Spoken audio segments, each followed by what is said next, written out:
Hello students, in this video we are going to study about the MCQs which are based on lesson number 2, weathering and mass wasting for standard 11th geography, arts, commerce and science students.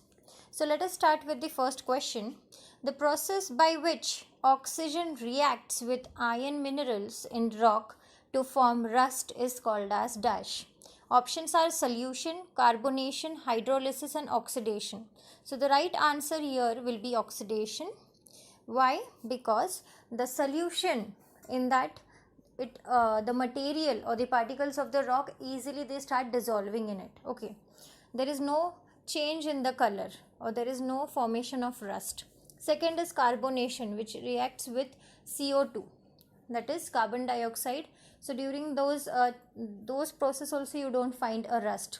But in the case of oxidation, what happens when the iron it gets exposed to the air, then there is a formation of rust and the color of the iron it changes into reddish, and due to that rust the extent or the rock it starts widening up.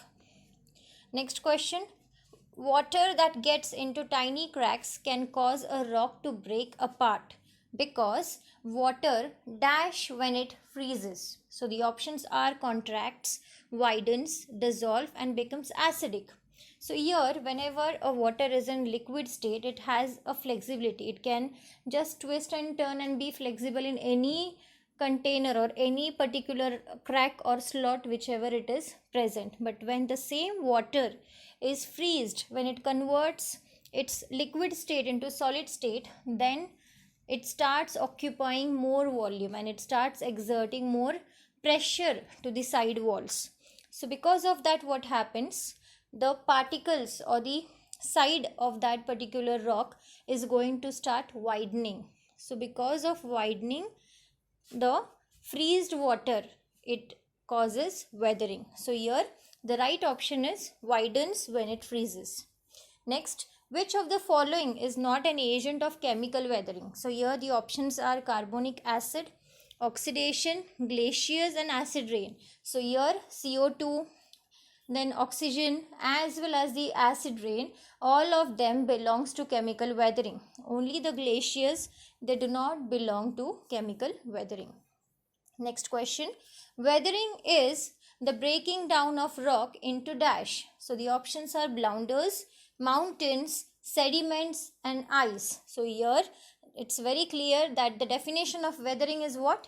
Breaking down of particle or breaking down of rock into a small particles, and the particles are also called as sediments. Next question. Dash is the movement of sediment from one place to another place. So whenever the sediment is carried from one place to another place, that movement is called as dash. So the options are erosion, weathering, deposition and all the above. So erosion is the process. In the case of erosion, what happens? The agents of erosion like wind, water, air, all these agents, they work in the transportation of the sediments, okay, from one place to another place. So erosion is the right answer. Next question. How does freezing water cause the weathering of rock? So the options are the freezing water keeps the rock in place, makes the rock last longer, expand cracks and breaks the rock, and causes rocks to fall into landslides.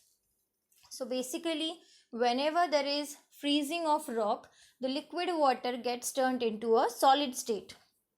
Because of that, the cracks they start widening, and because of large exerted pressure, finally the rock breaks into small pieces. So the freezing of water causes the rock to expand the cracks and break the rocks into smaller pieces. Next question. What is sediment? The process of rock being broken down and carried away. Bits of rock, sand and silt caused by the weathering of rock. The top layer of the soil and decaying plants or animals. So sediments means what? It is a small rock particle. Okay.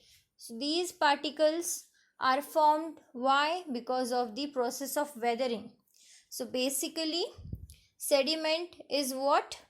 It is the bit of rock or a small particle of the rock which is caused because of the weathering of rocks. Next question. Rain washing away soil from a hillside is an example of dash. So the options are weathering, erosion, deposition and mass wasting. So whenever the rainwater with its higher speed, it is taking away the soil from the hillside, then we are going to call it as mass wasting. Okay, so it can be in a smaller quantity, it can be in the larger quantity also, it depends. Next question. What type of weathering is it when acid rain breaks down and changes the rock? So whenever a acid is present in any type of weathering, it is very simple that it is a type of chemical weathering. So here the right answer is chemical weathering, because in physical weathering there is no role of acid, as well as in biological weathering all the living organisms play an important role in that. So basically acid rain is an example of chemical weathering. Next question. Large amount of soil have eroded from steep hills. What is the most likely to happen? So an avalanche, sinkhole, a landslide and an earthquake. So whenever a lot of soil it comes down in large amount from a high steep hill, then that particular process or that particular movement is called as your landslide. So this is all about the assignment which is related to weathering and mass wasting. Chapter number 2 of 11th standard Geography, Science, Arts and Commerce. Thank you for watching.